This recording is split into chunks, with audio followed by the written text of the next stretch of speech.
우리가 운동을 하는 것만큼이나 중요한 휴식에 대해 이야기해 보려고 하는데요. 흔히 건강을 위해서는 꾸준한 운동이 필수라고 알고 있지만 때로는 운동보다 휴식이 더 필요할 때도 있습니다. 과도한 운동은 오히려 몸에 해로울 수 있으며 적절한 휴식은 회복과 재충전의 중요한 부분을 차지하더라고요. 아픈데도 운동을 가야 된다는 부담을 가지고 있을까요? 이 영상을 끝까지 본다면 언제, 그리고 왜 휴식이 중요한지에 대해 알려드리겠습니다. 제일 먼저, 왜 휴식이 중요한가? 휴식의 중요성에 대해 이야기해 보겠습니다. 우리 몸은 근육, 뼈, 내장 기관을 포함한 모든 시스템이 끊임없이 작동하고 있습니다. 특히 운동 후에는 신체가 피로를 느끼며 이때 우리 몸은 회복과 재생이 필요하게 되는데요. 휴식은 단순한 정적 상태가 아니라 몸이 스스로를 재정비하고 강해지는 시간입니다. 운동을 많이 하다 보면 체력과 건강이 좋아진다는 것은 맞습니다. 하지만 지나친 운동은 오히려 과훈련 증후군이나 부상을 유발할 수 있습니다.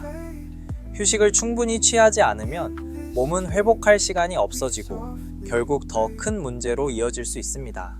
그렇기 때문에 피곤하면 졸려 잠이 들게 되는데요. 휴식이 필요하다고 몸이 느끼기 때문에 그런 것이기에 피곤함을 억지로 이기면서까지 운동을 하러 갈 필요가 있을까 싶습니다. 물론 일주일에 한 번도 운동 안 하는 건 근손실이 올 확률이 높기에 좋진 않은 것이지만 한 주 정도 바빴다면, 유난히 몸이 안 좋다면 충분한 휴식을 취하는 게 좋습니다. 두 번째, 운동과 휴식의 균형. 다음으로 운동과 휴식의 균형에 대해 이야기해 보겠습니다. 운동을 통해 체력을 키우는 것도 중요하지만 그보다 중요한 것은 균형인데요. 많은 사람들이 운동을 많이 할수록 좋다고 생각하지만 적절한 휴식이 병행되지 않는 운동은 오히려 역효과를 낳을 수 있습니다. 우리 몸은 운동 후에 근육을 재건하고 에너지를 보충해야 하는데요. 이 과정에서 휴식이 필요하며 충분한 휴식 없이는 운동의 효과를 제대로 누릴 수 없습니다. 특히 근력 운동이나 고강도 운동 후에는 근육이 미세한 손상을 입고 이를 회복하기 위한 시간이 필요합니다. 바로 이때 휴식이 근육을 더 강하게 만들어주기 때문이죠. 세 번째, 과도한 운동의 위험성. 운동을 과하게 하게 되면, 즉 과훈련 증후군이 발생할 수 있습니다. 이는 우리 몸이 충분히 회복하지 못한 상태에서 지속적으로 운동을 하는 경우 나타나는 증상입니다. 주요 증상으로는 피로 누적, 면역력 저하, 부상 위험 증가, 그리고 정신적 스트레스가 있는데요. 체력이 좋아지기는커녕 오히려 더 약해지고 만성적인 피로감을 느끼게 될 수 있습니다. 과도한 운동은 또한 호르몬 불균형을 초래할 수도 있는데요. 예를 들어 스트레스 호르몬인 코르티솔이 과다하게 분비되면 신체는 지속적인 스트레스 상태에 놓여 염증이나 소화 문제와 같은 다양한 건강 문제를 일으킬 수 있습니다. 네 번째, 휴식이 필요한 신호. 그렇다면 언제 운동보다 휴식이 필요한지 알 수 있을까요? 우리 몸은 스스로 신호를 보냅니다. 여기 몇 가지 대표적인 신호들이 있습니다.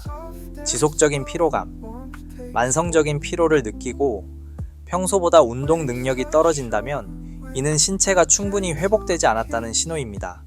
근육 통증이 오래 지속될 때 운동 후 근육통이 일반적으로 2-3일이면 사라지지만 그 이상 지속되면 휴식이 필요할 수 있습니다. 수면 장애. 과도한 운동은 오히려 수면의 질을 떨어뜨릴 수 있습니다. 충분히 자고도 피곤하다면 과훈련일 가능성이 큽니다. 심리적 스트레스 증가. 운동이 스트레스 해소에 도움이 되지만 반대로 운동 자체가 스트레스가 될 수 있습니다. 운동에 대한 동기부여가 사라지거나 짜증이 난다면 잠시 쉬는 것이 좋습니다. 이런 신호들이 나타난다면 운동량을 줄이거나 휴식 시간을 늘려주는 것이 좋습니다. 다섯 번째, 휴식의 종류. 휴식에도 여러 가지 유형이 있습니다. 단순히 아무것도 하지 않는 것만이 휴식이 아니라 우리의 몸과 마음이 다양한 방식으로 회복될 수 있는데요. 적극적 휴식. 낮은 강도의 활동으로 몸을 움직이면서도 충분히 쉬는 방식입니다. 예를 들어 요가나 스트레칭, 산책 같은 가벼운 운동은 근육을 풀어주면서도 피로를 회복시켜줍니다. 수면. 가장 중요한 휴식 중 하나는 수면입니다. 수면 중에는 신체가 손상된 조직을 복구하고 호르몬이 조절되며 면역력이 강화됩니다. 운동 후 특히 7시간에서 9시간의 양질의 수면을 취하는 것이 중요합니다. 마음의 휴식, 정신적인 스트레스도 신체 회복에 큰 영향을 미칩니다. 명상이나 호흡 운동, 독서 같은 활동은 마음을 안정시켜주고 정신적 휴식을 제공합니다. 6번째, 효율적인 휴식을 위한 팁. 효과적인 휴식을 취하기 위해 몇 가지 실천 가능한 팁을 알려드리겠습니다. 일정한 휴식 주기 설정. 운동 후에는 휴식 시간이 필수입니다. 특히 고강도 운동을 한 후에는 최소 하루 이상 휴식을 취하는 것이 좋습니다. 스트레칭. 운동 후나 평소에도 스트레칭을 자주 해주면 근육의 피로를 풀어주고 유연성을 유지하는 데 도움이 됩니다. 영양 보충. 운동 후에는 단백질과 탄수화물을 적절하게 섭취해 근육 회복을 촉진하고 에너지를 보충해야 합니다. 영양 섭취도 휴식의 일환으로 볼 수 있습니다. 명상과 심호흡. 심리적 휴식을 위한 명상이나 심호흡을 하루에 몇 분씩 실천해 보세요. 이는 정신적인 회복에 큰 도움이 될 수 있습니다. 자기 몸의 신호를 주의 깊게 듣기. 결국 가장 중요한 것은 자신의 몸 상태를 주의 깊게 살피는 것입니다. 몸이 보내는 피로, 신호를 무시하지 말고 필요할 때는 충분한 휴식을 취해야 합니다. 7번째, 아프다고 느끼면 병원 가기. 근육통과 정말 다친 것과 혼동하는 사람을 많이 봤습니다. 근육통으로 생각해 괜히 병원을 안 가고 참는 분들이 있는데 운동을 잘못하다가 다쳤을 확률도 있기에 많이 아프다면 우선 병원을 가보는 게 좋습니다. 운동을 한다는 건 보통 무거운 걸 들어 몸에 부담을 줘 더 성장하는 건데요. 자신이 할 수 있는 이상의 무거운 걸 들거나 잘못된 자세로 한다면 다치게 되는 거죠. 사실 정확히 선생님에게 배우지 않는 한 혼자론 쉽지 않기 때문에 운동 후 생각보다 많이 아프다면 꼭 병원 가서 확인 후 충분한 휴식을 취해 주시길 바랍니다. 그렇다고 운동 후 아플 때마다 병원을 가야 되는 건 아니고요. 처음에 근육통과 다친 게 구별이 안 갈 때 병원을 다니다 보면 이게 다쳐서 아픈 건지 근육통 때문에 아픈 건지 어느 정도 구별이 되기 때문에 너무 병원에 많이 가지 않을까 걱정 않으셔도 됩니다. 그리고 운동을 오래 하신 분들도 그 느낌이 확실하지 않을 때가 있어서 그땐 바로 병원 가는 게 좋습니다.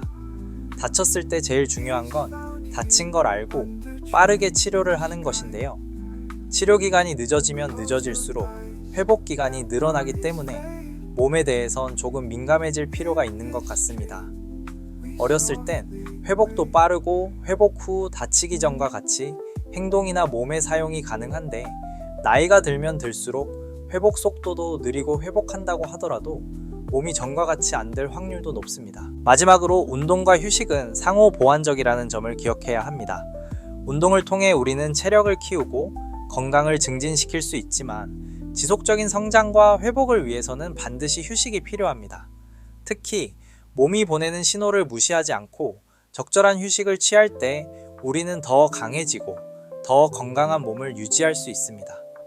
운동만큼 중요한 휴식, 이를 잘 활용하는 것이 진정한 건강을 위한 길입니다.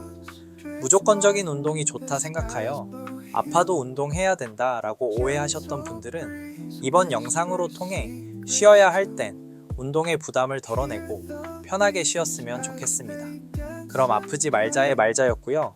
시청해주시는 분들과 같이 제대로 된 휴식을 취하고 싶은 분들에게 이 영상이 전달되기 원하신다면 좋아요와 구독 부탁드리겠습니다. 식습관 개선해서 사는 동안 덜 아프며 지냈으면 좋겠습니다.